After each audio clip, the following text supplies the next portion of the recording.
श्यामनगर नाम का एक सुंदर और उत्साह से भरा हुआ एक छोटा सा गांव था, जहाँ हर त्योहार को एक उत्सव की तरह मनाया जाता था। होली के दिन गांव की गलियां गुलाल और रंगों से भर जाती थी।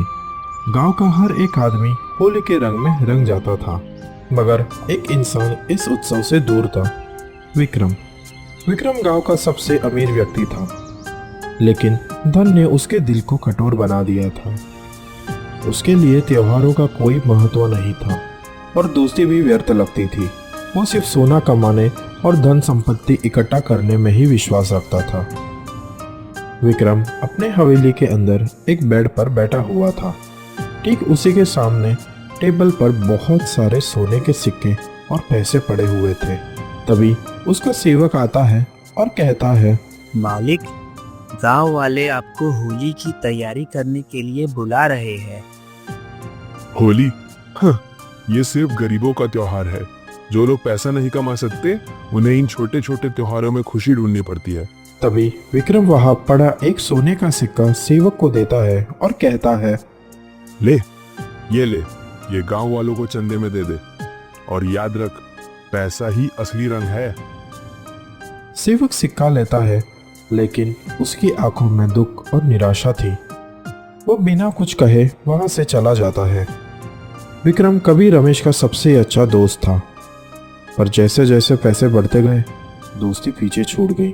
आज उसके पास सोना था, मगर अपनापन नहीं। होली का दिन आया और पूरा गांव रंगों से भर गया। हर तरफ हंसी मजाक नाच गाना हो रहा था। बच्चों से लेकर बूढ़ों तक सब इस उत्सव में डूब चुके थे। मगर इस खुशी भरे दिन में भी एक घर ऐसा भी था जिसमें एक भी रंग नहीं था। विक्रम का घर। विक्रम कुछ काम के लिए शहर जाने की तैयारी कर रहा था। वह निकलने वाला ही होता है, तभी उसका सेवक रमेश वहां आ जाता है और कहता है, मालिक, मैं ये कह रहा था कि गांव वाले आपको होली खेलने के लिए बुला रहे हैं। क्यों ना आप होली खेल के ही चले जाओ। रमेश, मैंने तुझे कितनी बार कहा है, ये सब फालतू त्योहार में मुझे अपना कीमती वक्त खराब नहीं करना है। चल अभी हट यहाँ से, मुझे निकलने दे। विक्रम गुस्से से घर के बाहर निकल जाता है। जैसे ही वो अपने दरवाजे पर पहुंचता है, एक छोटी सी लड़की उसके सामने आ जाती है। चुटकी उसके पड़ोस में रहती थी और विक्रम उसे अपनी बेटी की तरह मानता था। विक्रम काका, आप होली नहीं खेल रहे? सब बाहर आपका इंतजार कर रहे हैं। देखो, मैंने आपके लिए भी रंग रखा है। छुटकी बेटा, मुझे ये सब पसंद नहीं है। मैं त्योहारों में विश्वास नहीं रखता। ये सिर्फ गांव वालों का नाटक है। पर काका, होली तो प्यार का त्योहार है। आप भी तो मुझसे प्यार करते हैं ना? तो क्या आप मेरे लिए रंग नहीं खेलेंगे? ठीक है बेटा, मैं अभी बाहर जा रहा हूँ। शाम को आकर तेरे साथ होली खेलूंगा, ठीक है? विक्रम चुटकी को झूठा वादा करके वहां से चला जाता है।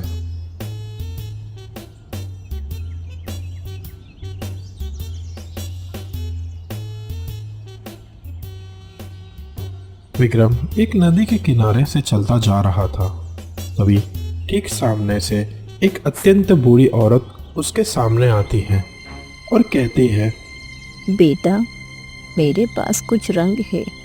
क्या तुम इन्हें खरीदना चाहोगे? मैंने 2 दिन से कुछ खाया नहीं है और मैं होली का त्योहार भी मना पाऊंगी। 2 दिन से कुछ खाया नहीं है और चलिए होली मनाने। अगर तू होली का नाम न लेती ना, तो तुझे मैं आज कुछ पैसे भी दे देता। चल हट यहाँ से।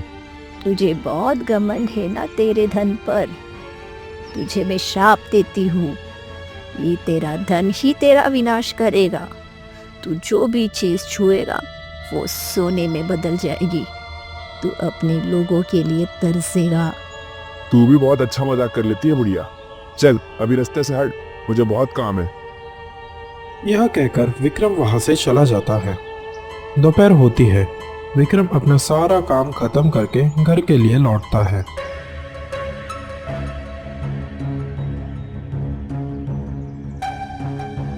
विक्रम घर आ जाता है और अपने बिस्तर पर बैठ जाता है। तभी वो रमेश को चिल्लाकर बुलाता है। किधर मर गया रमेश? देख नहीं रहा मैं आ गया हूँ। तेरे में इतनी भी तमीज नहीं है कि मुझे पानी लाकर दे दे। माफ कर दो मालिक, वो होली के शोर में कुछ सुनाई ही नहीं दिया। ये लीजिए।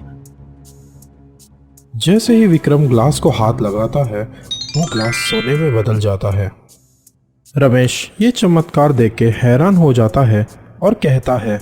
मालिक, ये कैसे हुआ? विक्रम सोच में पड़ जाता है। तभी उसे याद आता है। अरे हाँ, सुबह सुबह मुझे रास्ते में एक बुढ़िया मिली थी।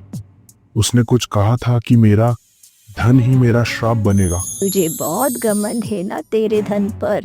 तुझे मैं श्राप देती हूँ, ये तेरा धन ही तेरा विनाश करेगा। पर ये तो श्राप कम और वरदान ज्यादा लग रहा है। विक्रम अपने नई शक्ति से बहुत खुश था। उसके हाथ जो भी छूते वो सोना बन जाता। उसने अपने घर की हर चीज को छूकर सोना बना दिया था। उसके आंखों में सिर्फ एक ही सपना था, सबसे अमीर बनने का। अब मुझे दुनिया का सबसे अमीर इंसान बनने से कोई नहीं रोक सकता। अब तो मैं राजाओं से भी ज्यादा धनवान बनूंगा।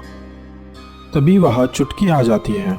चुटकी खुशी खुशी विक्रम के घर में दौड़ती हुई आई। उसके हाथों में गुलाल था। उसने सोचा कि विक्रम को बिना पूछे ही रंग लगाना मजेदार होगा। विक्रम काका, आपने मुझसे वादा किया था कि हम साथ में होली खेलेंगे। देखो, ये गुलाल आपके लिए है काका। विक्रम ये सब देख रहा था, लेकिन जैसे ही चुटकी ने उसकी तरफ हाथ बढ़ाया उसके हाथ चुटकी से हाथ से टकरा गए। एक चमक उठी और अगले ही पल चुटकी सोने की मूर्ति में बदल चुकी थी। चुटकी, ये मैंने क्या कर दिया? विक्रम घबराया।